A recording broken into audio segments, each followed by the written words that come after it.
आ रही है। कांग्रेस नेता सज्जन कुमार को आजीवन कारावास की सजा सुनाई गई है। कांग्रेस नेता सज्जन कुमार जिन्हें आजीवन कारावास दे दिया गया है। ये बड़ी खबर, दिल्ली की राउस एवेन्यू कोर्ट का बड़ा फैसला सामने आया है। कांग्रेस नेता सज्जन कुमार को आजीवन कारावास की सजा, 1984 के दंगों के मामले में आजीवन कारावास दिया गया है। सरस्वती विहार में 2 लोगों की हत्या के मामले में सजा दी गई है। ये बड़ी खबर, दिल्ली की राउस एवेन्यू कोर्ट का ये बड़ा फैसला, सरस्वती विहार में 2 लोगों की हत्या के मामले में सजा दी गई है। दिल्ली की राउस एवेन्यू कोर्ट का ये बड़ा फैसला सामने आया है, जहां पर 1984 के दंगों के मामले में सज्जन कुमार का हाथ होने के चलते उन्हें आजीवन कारावास दे दिया गया है। कांग्रेस नेता सज्जन कुमार को आजीवन कारावास, 1984 के दंगों के मामले में ये सजा सुनाई गई है, आजीवन कारावास मिला है। तो 2 लोगों की हत्या का ये मामला था सरस्वती विहार में, और ऐसे में ये सजा निर्धारित की गई है राउस एवेन्यू कोर्ट के द्वारा, उन्हें आजीवन कारावास की सजा सुनाई गई है। तो दिल्ली की राउस एवेन्यू कोर्ट का ये बड़ा फैसला सामने आया है। 1984 के दंगों के मामले में आजीवन कारावास की सजा सुनाई गई है कांग्रेस नेता सज्जन कुमार को, और 2 लोगों की हत्या का ये पूरा मामला था। सरस्वती विहार में 2 लोगों की हत्या के मामले में सजा सुनाई गई है। तो 1984 के दंगों के मामले में आजीवन कारावास दिया गया है। दिल्ली की राउस एवेन्यू कोर्ट का ये बड़ा फैसला सामने आया है। कांग्रेस के नेता सज्जन कुमार जिन्हें आजीवन कारावास की सजा सुनाई गई है। 1984 के दंगों के मामले में आजीवन कारावास हुआ है। 2 लोगों की हत्या के मामले में ये पूरी सुनवाई चल रही थी, और ऐसे में कांग्रेस नेता सज्जन कुमार को अब कोर्ट की तरफ से सजा सुना दी गई है, आजीवन कारावास की सजा सुनाई गई है। नृशंस हत्यारे को कम से कम फांसी तो होनी चाहिए, हम इसके लिए दरखास्त करेंगे। नहीं, बिल्कुल संतुष्ट नहीं है कि हजारों लोगों की हत्या हो गई हो, सड़क के ऊपर जिंदा जला दिया गया हो, और इतने सालों के बाद इंसाफ मिले, और वो भी उम्र कैद का, तो ये कोई मायने नहीं रखता है। हम दरखास्त करेंगे सरकार से कि वो अपील में जाएं, हायर कोर्ट जाएं, और वहां से फांसी की सजा लेके आएं। तेरा गिर गया। मेरा नाम गुरनाट सिंह सानू। तो दिल्ली की राउस एवेन्यू कोर्ट का ये बड़ा फैसला सामने आया है, लेकिन यहाँ पर लोग संतुष्ट नहीं दिखाई दे रहे हैं। उन्होंने कहा कि सज्जन कुमार जो कि इतनी हत्याओं में शामिल रहे हैं, और ऐसे में उन्हें सिर्फ हत्या की सजा मिलनी चाहिए थी, जो कि फांसी है, और ये सभी लोग संतुष्ट नजर नहीं आ रहे हैं, इसलिए आगे अपील की जाएगी, ऐसा कहा जा रहा है। तो फिलहाल जो बड़ी खबर है वो ये है कि सज्जन कुमार को आजीवन कारावास जो सरस्वती विहार का केस था, जिसमें सज्जन कुमार दोषी पाया गया था, आज उसकी सजा सुनाई गई है। सज्जन कुमार को जसवंत सिंह और उनका बेटा तरणदीप सिंह के कत्ल के केस में दोषी पाया गया था। आज सजा में लाइफ इम्प्रिजनमेंट की सजा हुई है सज्जन कुमार को, और उसके अलावा अलग अलग जो सेक्शन है, अलग अलग सेक्शंस के अलावा उसको और जो सजा हर सेक्शन में अलग अलग और एक्स्ट्रा होगी, और ये लाइफ इम्प्रिजनमेंट है। पहले भी वो लाइफ इम्प्रिजनमेंट में जेल में था, पहले के जो राजनगर का केस था साध पालम का, और आज इस केस में भी उसको उम्र कैद हुई है। मैं जहां हमने उसको डेथ सेंटेंस की मांग की थी, लेकिन जज साहब ने उसको उम्र कैद की सजा सुनाई है। मैं जज साहब का धन्यवाद करता हूं कि उन्होंने सिखों के दर्द को समझा, जो जख्म थे 1984 के उनको समझा, और 42 साल बाद ये केस जो कि कई बार बंद कर दिया गया था, उसको खोला गया, और इसकी ट्रायल हुआ, और उसको सजा हुई। और साथ ही साथ में मैं धन्यवाद करूंगा देश के प्रधानमंत्री श्री नरेंद्र मोदी जी का, होम मिनिस्टर अमित शाह जी का, जिन्होंने 1984 के सिखों के दर्द को समझा, और जो केस थे वो दोबारा खुलवाए, SIT बनवाई, CBI ने जो क्लोज कर दिए थे केस वो दोबारा खुलवाए, और उनकी री इन्वेस्टिगेशन में ये दोषी पाए गए, और इनको जो सजा हुई है मैं उसके लिए भी आभार व्यक्त करता हूं, और जज साहब का विशेष तौर पे, और SIT की टीम का जो IO है उनका सबका धन्यवाद करता हूं, और दिल्ली सिख गुरुद्वारा प्रबंधक कमेटी की हमारी जो लीगल टीम है, हमारे जो वकील साहब है, जिन्होंने इस केस में अहम भूमिका निभाई, और जो गवाह थे उनको जाके गवाही के लिए तैयार किया, ये इसके लिए भी मैं दिल्ली कमेटी के सारे लीगल सेल का भी धन्यवाद करता हूं। और इस वक्त हमारे साथ आशीष सिन्हा जुड़ गए हैं, लीगल एडिटर हैं न्यूज रूम से। आशीष, आपसे हम ये समझना चाहेंगे क्योंकि जिस तरह से इस पूरे मामले पर आजीवन कारावास की सजा सुनाई गई है सज्जन सिंह को, और ऐसे में जो सिख समुदाय है वो इससे संतुष्ट नजर नहीं आ रहा है। देखिए, दरअसल ये पीड़ित थे जिनकी तरफ से ये कहा गया था अदालत में हलफनामा दाखिल करके और अपना जवाब दाखिल करके कि ये जो पूरा केस है ये रेयरेस्ट ऑफ रेयर में आता है, लिहाजा सज्जन कुमार को फांसी की सजा देनी चाहिए। दो अलग अलग हलफनामे अदालत में दाखिल किए गए थे, एक पीड़ित पक्ष की तरफ से, एक दिल्ली पुलिस की तरफ से।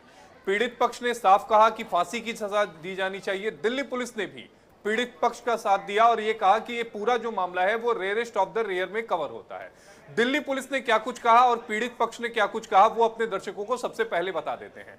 पीड़ित पक्ष और दिल्ली पुलिस ने अदालत में हलफनामा दाखिल करके ये कहा कि ये मामला रेयरेस्ट ऑफ रेयर में आता है, फांसी की सजा दी जाए। दूसरा, ये इस मामले में एक खास कम्युनिटी को टारगेट किया गया है। तीसरा, 1984 का ये पूरा सिख विरोधी दंगा मामला है, लगभग 40 साल हो चुके हैं और अभी तक उन्हें इंसाफ नहीं मिला है। पांचवा, ये जो मामला है वो निर्भया से भी ज्यादा खतरनाक मामला है क्योंकि पूरी एक कम्युनिटी को यहां पर टारगेट किया गया था। छठा, ये जो पूरा मामला है ये मानवता के खिलाफ अपराध है। सातवां, इस पूरे मामले में यानी जो सिख विरोधी दंगा हुआ था उसमें सिखों की निर्मम तरीके से हत्या की गई थी। ये 7 वो अहम पॉइंट्स हैं जो दिल्ली पुलिस और पीड़ित पक्ष की तरफ से अदालत में रखे गए हैं।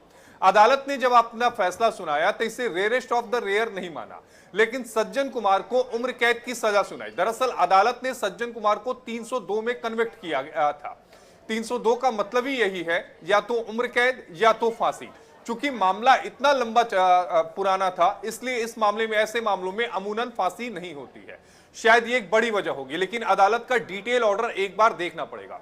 दूसरी सबसे अहम बात कि ये दूसरा मामला है जिसमें सज्जन कुमार को उम्र कैद की सजा मिली है। इससे पहले दिल्ली कैंट का जो मामला था उसमें भी अदालत ने सज्जन कुमार को उम्र कैद की सजा सुनाई थी और पिछले 6 सालों से सज्जन कुमार जो है वो जेल में बंद है। इस दूसरे मामले में भी उन्हें उम्र कैद की सजा सुनाई गई थी। दरअसल ये जो पूरा मामला है ये सरस्वती विहार इलाके का मामला है जहां 2 सिख भाइयों की हत्या कर दी गई थी। आरोप उस समय यह लगाया गया था कि सज्जन कुमार ने इस भीड़ को उकसाया था और भीड़ सज्जन कुमार के कहने पे ही पहले लूटपाट की, आगजनी की और फिर भाइयों की हत्या कर दी। एक पूरे केस को अगर देखा जाए तो एक वक्त ऐसा आ गया था जब इस केस को ठंडे बस्ते में डाल दिया गया था। 2015 की बात है, मुझे ध्यान में है कि जब सरकार चेंज हुई थी 2014 में, जब प्रधानमंत्री नरेंद्र मोदी बने थे, उसके बाद फिर से ये जो केसेस थे इनको रीओपन किया गया। अलग अलग जो गवाहों थे उनके साथ संपर्क किया गया, सबूत जुटाए गए, एक लंबा ट्रायल चला और उस लंबे ट्रायल को चलने के बाद अब ये जो है वो सब अपना कंक्लूजन पे चीजें आती जा रही हैं। उसी की एक हमने तस्वीर देखी थी जब दिल्ली कैंट के मामले में सज्जन कुमार को फांसी की माफ करिएगा उम्र कैद की सजा सुनाई गई थी। दूसरा, इस वाले मामले में सरस्वती विहार वाले मामले में भी उम्र कैद की सजा सुनाई गई है। अब इसमें आगे क्या होगा वो अपने दर्शकों को बता देंगे। दोनों ही पक्ष, पीड़ित पक्ष और सज्जन कुमार, इस फैसले के खिलाफ हाईकोर्ट जाएंगे, ये आप तय मान के चलिए। सज्जन कुमार इसे रद्द कराने की मांग करेंगे, ये जो आदेश है, और पीड़ित पक्ष और दिल्ली पुलिस ये कहेगा कि ये मामला रेयरेस्ट ऑफ द रेयर का आता है, लिहाजा सज्जन कुमार को फांसी की सजा दी जानी चाहिए। सज्जन कुमार की तरफ से बढ़ती उम्र का भी हवाला दिया जाएगा, सज्जन कुमार की तरफ से पुराने मामले का भी हवाला दिया जाएगा और यह भी कहा जाएगा कि वो कई बीमारियों से ग्रसित हैं, लिहाजा अदालत नरमी दिखाए। तो ये तमाम बातें आने वाले चरण में होने वाली हैं, लेकिन आज की तारीख में सिख विरोधी दंगे मामले में 2 अलग अलग मामलों में सज्जन कुमार को उम्र कैद हो और चुकी है। आप हमारे साथ बने रहिएगा। हमारे साथ एक सीनियर लॉयर जुड़ गए हैं, गीता लूथरा जी हमारे साथ जुड़ी हुई हैं। गीता जी, आपसे हम इस मामले को समझने की कोशिश करते हैं क्योंकि लगातार जिस तरह से सज्जन कुमार को आजीवन कारावास की सजा हुई है, हालांकि जो सिख समुदाय वो इससे संतुष्ट नहीं नजर आ रहा है, तो आगे क्या कुछ कार्रवाई की जा सकती है? क्या आगे अपील की जाएगी? दोनों ही पक्ष की तरफ से अगर हम बात करें तो क्या कुछ रहेगा?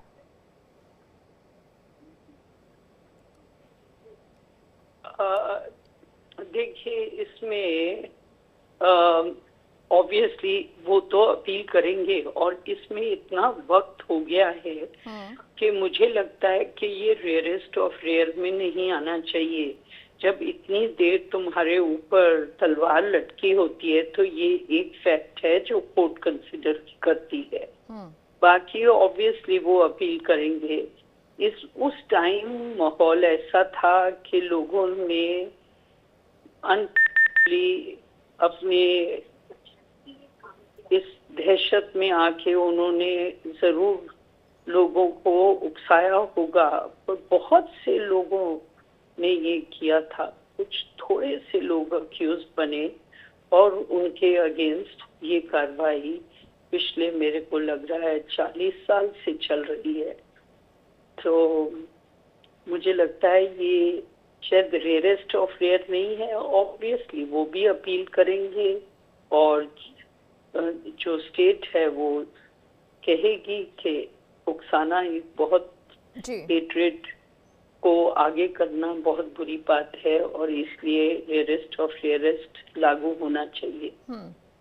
लेकिन गीता जी, अगर हम बात करते हैं सज्जन कुमार की, तो पहले से ही एक मामले में दिल्ली कैंट वाला जो मामला था उसमें उम्र कैद की सजा काट रहे हैं और एक बार फिर से उनको यही सजा मिलती है। और हालांकि पीड़ित ये जरूर कह रहे हैं कि फांसी की सजा होनी चाहिए, तो क्या ये संभव है, ऐसा हो सकता है क्या?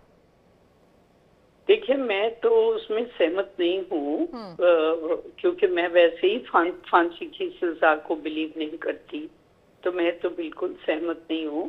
पर ऑब्वियसली स्टेट तो आर्ग्यू करेगी और आजकल बहुत आर्ग्यूमेंट्स हो रही हैं फांसी की सजा के हक में, जहाँ के सारी दुनिया में कानून ज्यादा से ज्यादा ये हो रहा है कि कैपिटल पनिशमेंट नहीं होनी चाहिए। हमारे देश में कैपिटल पनिशमेंट के केसेस बढ़ गए हैं पिछले कुछ सालों में जी। और ये एक क्रिमिनोलॉजी और क्रिमिनल स्टडी और क्रिमिनल बिहेवियर और how to make people become better, ये सब एक अलग ही कानून है जिसको क्रिमिनोलॉजी कहते हैं। बिल्कुल, लेकिन शायद गीता जी ये उन लोगों को समझ में नहीं आएगा, उन पीड़ितों को समझ में नहीं आएगा जिन्होंने अपनों को खोया है, और शायद अब देखना होगा इस केस में क्या कुछ रहता है। धन्यवाद आपका इस पूरी जानकारी के लिए आशीष, आपका भी बहुत बहुत शुक्रिया।